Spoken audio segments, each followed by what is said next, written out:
Greetings, fellow puppet makers. I have a tip for you that serves me well over the years, and I thought it would be useful for other people. So, here is a problem when working with acrylic paints. Even the best quality ones like Liquitex and Golden, which are two brands I really love. The problem is that fake plastic finish. This is my palette. This is what I use. It's an ice cream bucket lid because it has nice high sides. It can hold a lot of liquids if I need to.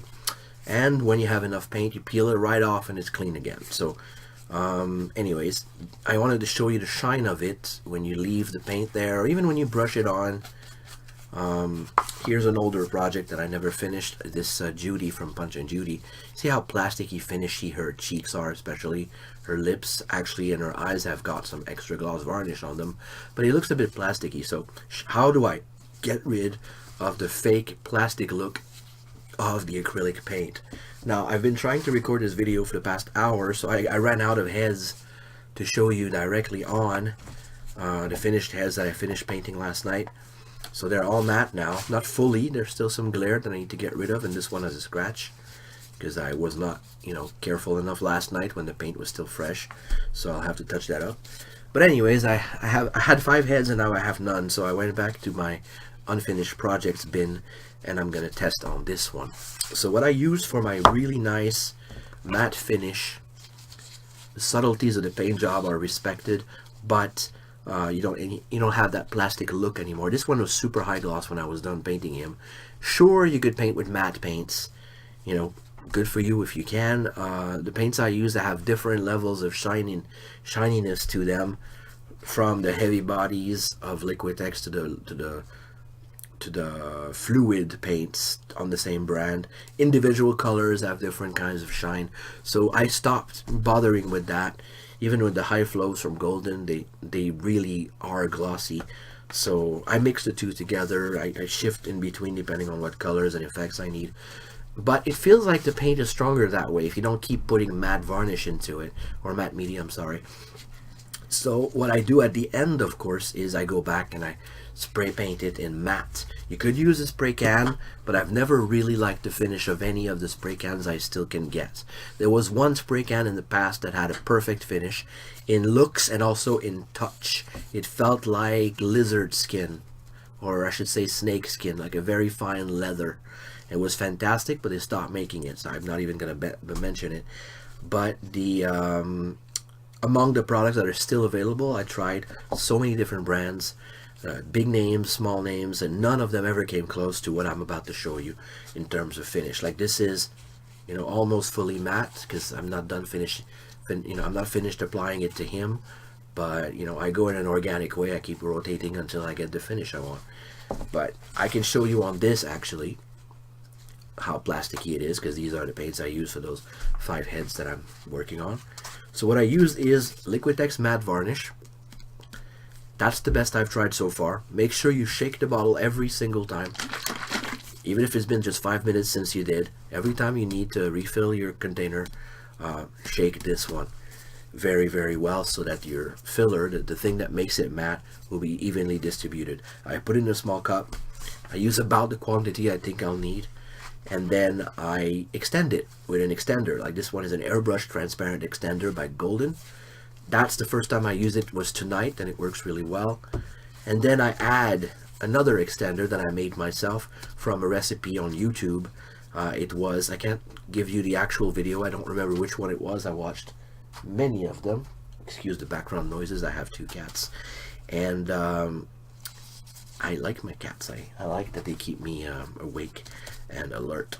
So we have these, this extender is about 2/3 of the bottle of distilled water, and then 1/3 of rubbing alcohol, specifically isopropyl is what I used this time, and then a few drops of Flow Aid, and maybe a few drops of an extender to prevent the paint from drying too fast. I forget the name of it.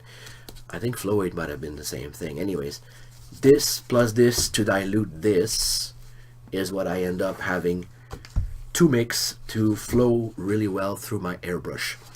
Never start your blast on your model. Always test on a piece of cardboard or something. Make sure it flows and that it has the finish you want.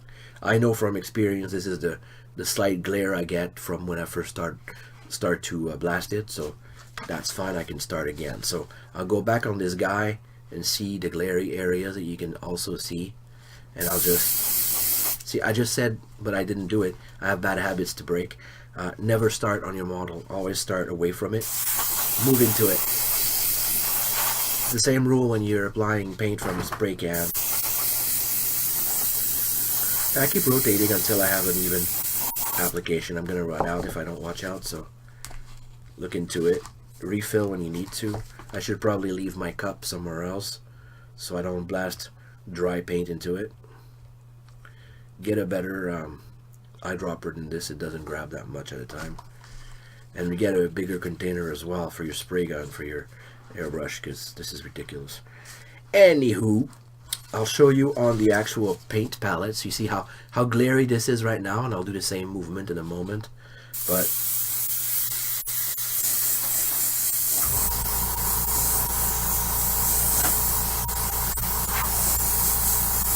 I don't really have to wait for it to dry right now, because it dries almost instantly because of the amount of air.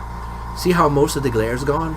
Some remains in areas that I haven't paid attention to, but this is a big improvement for me because it makes photographing, filming, and of course performing more subtle. You don't have that glare to worry about anymore.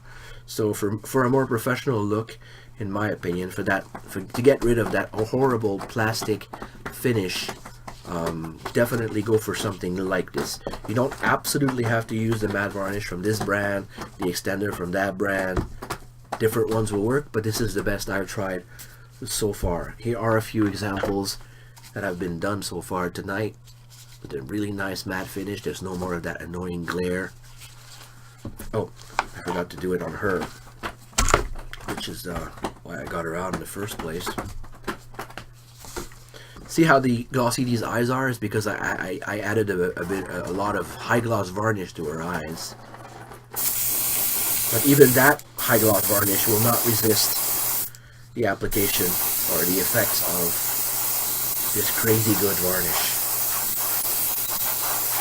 Now these might actually have been top coat for nail polish, because at the time I was still using that as my main gloss for eyes and lips. But now I use high gloss varnish from Liquitex.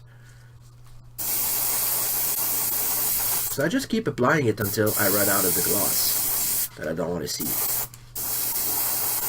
I don't know why this side is resisting me a lot. That's probably because I put too much in there. So I can use the hair dryer that's actually older than I am, probably. It's a Clairol 1500. I had to repair it a few times, as you can see.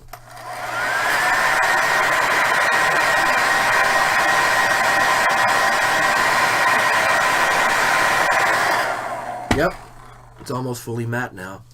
So you see how efficient that is? It's super fast. It will actually take you longer to clean your airbrush than it will be to use it that night, or that day. So see how much of an improvement that is? It looks now like I painted her with pastels, with dry pastels instead of shiny plasticky paint. So I hope this is a useful piece of information for you. If you need more, I do offer online classes. I'm booked pretty solid for this month, but next month in June I can certainly have some openings. But there you go, a much better finish for your acrylic paints. Thank you for watching.